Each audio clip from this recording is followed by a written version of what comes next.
do you think it's important that people, young youth, hear these stories of history?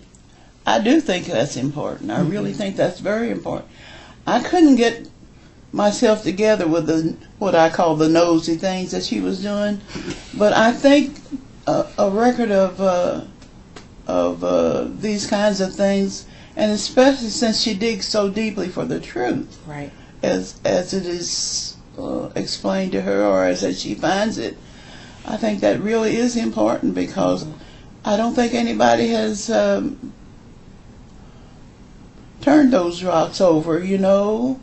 And I think our children and our children's children need to know that there have been times when there was more to life than electronic games and technology of that kind, and everything's so easy, because Jeanette and her experience has been exposed to those things more than I have, because I was sheltered in a kind of community that it just didn't, those things didn't happen, and the kind of white people my mother and my family were exposed to were kind and caring, like they had to take care of us, like we couldn't do it ourselves, and so they did. That's why, you know, she found us permission to go to the park, and when there was a big fire next door to our house, she came and got Mama and my sister and I, and took us to her house. I mean, they kind of cared for. It's another whole story.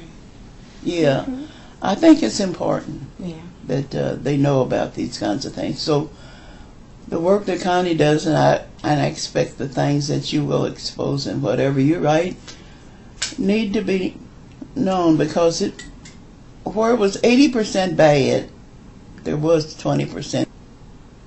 When I went to Lincoln Ranch, the first, you know, I was the first one. We had special days, and the one that stands out in my mind the most is the day that everybody went to the zoo.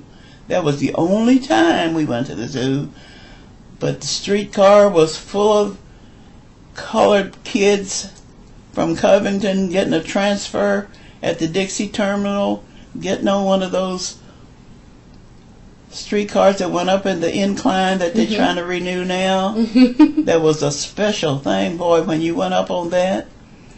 And we went to the zoo and stayed all day until the fireworks at night.